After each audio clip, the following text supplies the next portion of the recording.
बिस्मिल्लाहिर्रहमानिर्रहीम हस्बी अल्लाहु ला इलाहा इल्लहु अलैहि तवक्कलतु व हुवा रब्बुल अर्शिल अज़ीम। ग्लोबल ग्रोथ गुरुज़ की तरफ से मैं हूं कदीर अहमद राना और आज हम ओस्ट्रिच फार्मिंग और ओस्ट्रिच मीट को पाकिस्तान से कौन से कंट्रीज़ में कैसे एक्सपोर्ट किया जा सकता है तसव्वुर हुसैन साहब की डिमांड के ऊपर वीडियो बना रहे हैं। तसव्वुर हुसैन साहब हमारे बहुत यूनिक सब्सक्राइबर हैं, ईच एंड एवरी वीडियो देखते हैं, कमेंट करते हैं और माशाल्लाह ये ओस्ट्रिच फार्मिंग का काम करना चाहते हैं। तो आज आप ये कह सकते हैं कि आज की वीडियो जो है वो ऑन डिमांड है। आप भी कोई भी बिज़नेस करना चाहते हैं, उसके बिज़नेस का एनालिसिस तज्ज़िया करवाना चाहते हैं, बिज़नेस फिजिबिलिटी या बिज़नेस प्लान बनाना चाहते हैं, उस बिज़नेस में कौन कौन से रिस्क एसोसिएटेड है, तो आप दिए गए व्हाट्सएप नंबर पे globalgrowthgurus@yahoo.com पे ईमेल करके मुकम्मल रहनुमाई हासिल कर सकते हैं। आज हम बेसिकली प्रॉफिटेबिलिटी एनालिसिस करेंगे कि अगर आपने 50 पेयर्स रखे हों तो उनमें आपको लैंड कितनी रिक्वायर्ड होगी, आपको सरमाया कितना चाहिए, और ओस्ट्रिच फार्मिंग में जो पाकिस्तान ने 2016 के अंदर एक स्कीम लॉन्च की थी उसका क्या मतलब था, उसका इस इंडस्ट्री के ऊपर या इस फार्मिंग के ऊपर क्या इम्पैक्ट है। तो इसके अलावा आपको 50 पेयर रखने के लिए कितनी लैंड रिक्वायर्ड है, ओस्ट्रिच की लाइफ एनालिसिस करेंगे, इनकी एक्सपोर्ट मार्केट देखेंगे, एक्सपोर्ट रिक्वायरमेंट देखेंगे, और जो नए लोग आना चाहते हैं उनको ऐसे कुछ सीक्रेट्स बताएंगे इस फार्मिंग के, जो सीखना समझना बहुत ज़रूरी है इस फार्मिंग को स्टार्ट करने से पहले।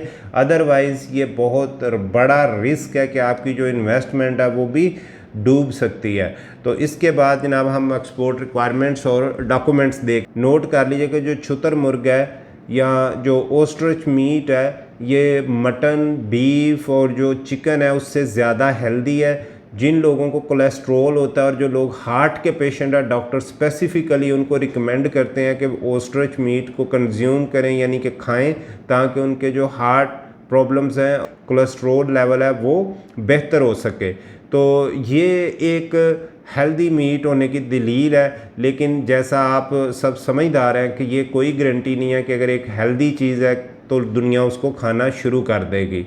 आपको पता है कि सिगरेट, टी, कोल्ड ड्रिंक्स ये बिल्कुल हेल्थ के लिए अच्छे नहीं हैं, लेकिन इसके बावजूद हमारे बहुत से दोस्त कंज्यूम करते हैं इन सारी चीज़ों को। तो जनाब इसमें अगर हम हेल्थ वाइज बेनिफिट की बात करें तो इसमें कोलेस्ट्रोल लेवल ना होने के बराबर है तकरीबन।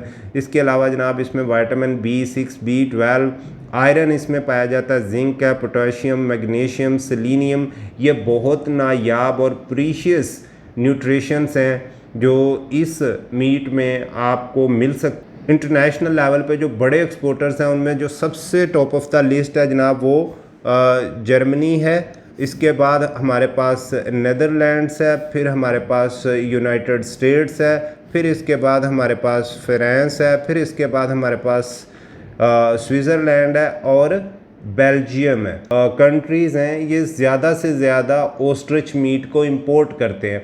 अब ये सारे वो कंट्रीज़ या वो लोग हैं जो हेल्थ वाइज बहुत कॉन्शियस हैं। ये कॉन्शियस क्यों हैं? क्योंकि इन कंट्रीज़ के अंदर जो पॉपुलेशन है वो ज़्यादातर ओल्ड लोगों की है, यानी 60+ लोगों की ज़्यादा पॉपुलेशन है। जब ये 60+ लोगों की पॉपुलेशन होती है तो वो इंसान वैसे ही बाय नेचर जो है वो हेल्थ कॉन्शियस हो जाता है और वो अपना लाइफ स्पैन जो है वो बढ़ाना चाहता है, यानी उसकी कोशिश होती है कि जो मेरी ज़िंदगी है वो ज़्यादा से ज़्यादा लंबी हो, सेहत और तंदुरुस्त हो।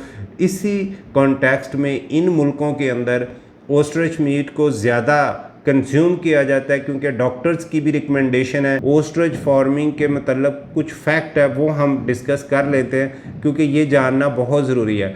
और ये दुनिया में इस वक्त परिंदों में सबसे बड़ा परिंदा है। तो तकरीबन अगर हम देखें तो एक जो ओस्ट्रिच बेबी होता है 3 साल लेता है फर्स्ट ब्रीड देने में। एग का जो साइज़ है वो तकरीबन 2 किलो के बराबर होता है। 40 days from egg to chicks जो प्राइस है वो तकरीबन 16,000 to 20,000 है, और 16 to 20,000 इस वक्त मार्केट में चूज़ों की बड़ी हाई डिमांड है। अगर आप इस वक्त ब्रीडिंग कर रहे हैं और ब्रिज फार्मिंग में ब्रीडिंग कर रहे हैं तो फिर आपके लिए बहुत अच्छी गुड न्यूज़ है कि ये बहुत अच्छा बिजनेस है। इनके जो लिए जो लैंड चाहिए वो तकरीबन आपको 250 स्क्वायर फीट चाहिए अप टू 3 मंथ। जो जगह चाहिए वो 2500 स्क्वायर फीट चाहिए। अब हम बात करते हैं कि जो स्कीम है ये क्या है। बेसिकली ओस्ट्रिच फार्मिंग में जो पाकिस्तान में ओस्ट्रिच फार्मिंग शुरू हुई थी या जो बूम बूम आया था 2016 में वो यही था कि इसके ऊपर स्पेशल इंसेंटिव और सब्सिडी दी गई थी फार्मर्स को कि आप ऑस्ट्रिच फार्मिंग करें। और इसके बाद जब 2018 में गवर्नमेंट चेंज हुई तो उन्होंने इस सब्सिडी को या इस स्कीम को डिसकंटिन्यू कर दिया, जिससे हमारे फार्मर जो हैं वो बहुत ज़्यादा अपसेट भी हुए। एक साल का ये परिंदा जिसकी एक साल लाइफ हो, अगर पाकिस्तान में उसको बेचा जाए तो तकरीबन 60,000 रुपीज़ में ये बिक सकता है। और 100 बर्ड्स यानी कि 50 पेयर जो हैं वो 6 मिलियन।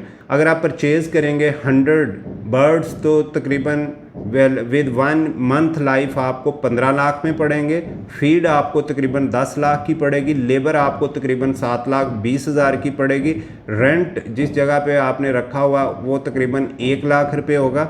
एडमिन एक्सपेंसेस तकरीबन 3 लाख रुपए होंगे और वैक्सीन एंड मेडिसिन तकरीबन 1 लाख रुपए की होगी और अदर एक्सपोर्ट कॉस्ट तकरीबन 50,000 होगी। तो ये तकरीबन 37,70,000 रुपये टोटल कॉस्ट होगी और ये 22,30,000 रुपये प्रॉफिट होगा। और ये एक अच्छा प्रॉफिट मार्जिन है, 59% प्रॉफिट है। अगर आप जिन कंट्रीज़ में मैंने आपको बताया उन कंट्रीज़ में कस्टमर ढूंढ के वहाँ पे एक्सपोर्ट करना शुरू कर देते हैं, एक्सपोर्ट कैसे करनी है, वहाँ पे कस्टमर कैसे फाइंड आउट करना है, कंपनी कौन सी इंपोर्ट करती है जर्मनी में, बेल्जियम वगैरह में, वो हम आगे बता रहे हैं आपको। उसमें आप हमारे साथ जुड़े रहिए। अभी मैं आपको अगर डॉलर में बताऊं तो तकरीबन $10 पर केजी जो है वो इसकी प्राइस है इंटरनेशनल लेवल पे। यूरोपियन मार्केट में ये मैं मिनिमम प्राइस आपको बता रहा हूँ। पास 100 पेयर है तो ये तकरीबन 8,000 केजी मीट जो है वो बन सकता है। जो एक बर्ड होता है उसमें से तकरीबन 120 किलो तक या 140 किलो तक जो है वो मीट लिया जा सकता है। तो ये तकरीबन $80,000 का जनाब ये सेल होगा। 80,000 को आज के हिसाब से मल्टीप्लाई बाय 280 जो हमारा USD डॉलर रेट है उसके मुताबिक करेंगे तो ये तकरीबन 21.6 मिलियन बनेगा पाकिस्तानी रुपीस में। ये देखें, अब जब आप एक्सपोर्ट करते हैं ना तो वहाँ पे आपकी ऑटोमेटिकली वर्थ बढ़ जाती है। देखें यहाँ पे आपने लोकल किया तो लोकल में आपको तकरीबन 6 मिलियन का बेच रहे हैं, तो फिर आपका ये 21.6 मिलियन, तकरीबन 15 मिलियन ज़्यादा का रेवेन्यू बन गया आपका एक्सपोर्ट के केस में। ऐसे ही आप इनके एंगेस्ट आप इनकी जो लागत है, कॉस्ट है, वो देखेंगे जनाब आपका जो पड़ेगा आपको ये 26,640 $US में इसकी कॉस्ट पड़ेगी और 53,357 इसमें प्रॉफिट होगा। और ये प्रॉफिट जो है वो 200% होगा। ये बहुत हाई प्रॉफिट है और पाकिस्तानी रुपयों में इसको जब आप कन्वर्ट करेंगे तो ये तकरीबन आपका कोई 40 लाख, ये पाकिस्तानी रुपयों में तकरीबन कोई 40 लाख के करीब जो है वो प्रॉफिट बनेगा। तो तसव्वुर हुसैन साहब, हम आपको यही रिकमेंड करेंगे अगर आप एक्सपोर्ट करना चाहते हैं तो ख़ास करके जो कंट्रीज़ हमने आपको बताए हैं इनमें करें। लेकिन यहाँ पे एक्सपोर्ट में बहुत ज़्यादा आपको मेहनत करनी पड़ेगी, क्लाइंट ढूंढना पड़ेगा, क्लाइंट को सेटिस्फाई करना पड़ेगा। इसके अलावा मज़ीद आपको को क्लाइंट ढूंढने में, ऑनलाइन वेबसाइट स्टोर बनाने में, इस्टेब्लिश करने में, अपनी प्रोडक्ट को लिस्ट करने में इंटरनेशनल लेवल पे अगर आपको मज़ीद भी ग्लोबल ग्रोथ गुरु टीम की हेल्प चाहिए तो मोस्ट वेलकम। जो इनिशियल रिक्वायरमेंट्स है जिसकी बेस के ऊपर आप बिस्मिल्लाह कर सकते हैं, यानी आप काम शुरू कर सकते हैं, वो हम कोशिश कर रहे हैं आपको 100% बताई जाए। तो जनाब इब्तदाई सरमायाकारी की मैं बात करूं तो इसमें जो लैंड है वो तो यहाँ आप रेंटल लीज़ या जिसको हम ठेका कहते हैं उसके ऊपर ले सकते हैं। अदरवाइज़ आपको 20 लाख रुपए तक लैंड चाहिए। फिर इनक्यूबेटर जो है वो 50,000 से ले के 5 लाख तक है। वो डिपेंड करता है कि आप किस कैपेसिटी पे काम करना चाहते हैं।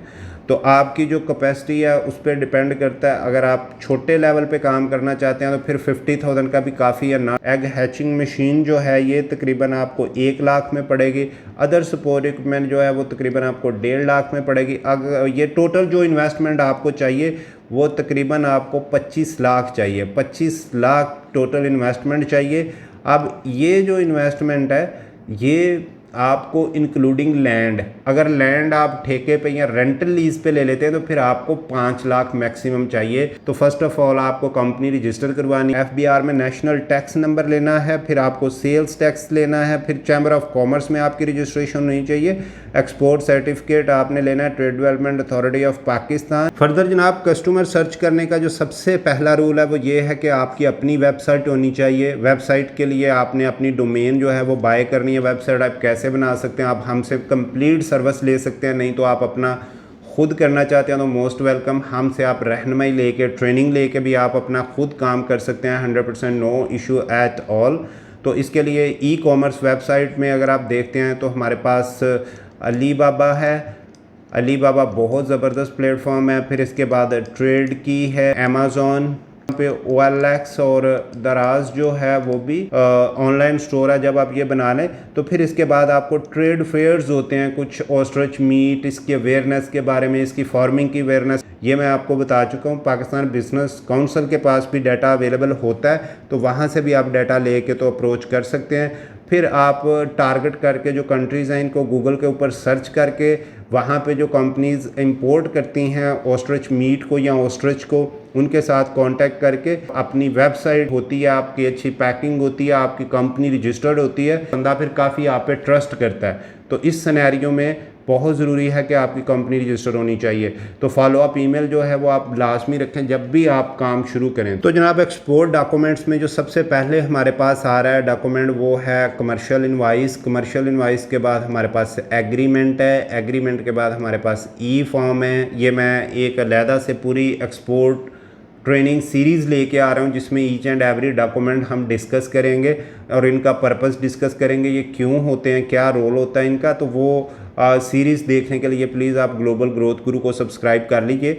फॉर्म V18 होगा, V19 होगा, पैकिंग लिस्ट होगी, बिल ऑफ लैंडिंग होगा, सर्टिफिकेट ऑफ ओरिजिन होगा, हेल्थ सर्टिफिकेट या वेटरन सर्टिफिकेट होगा और QA/QC डॉक्यूमेंट होंगे।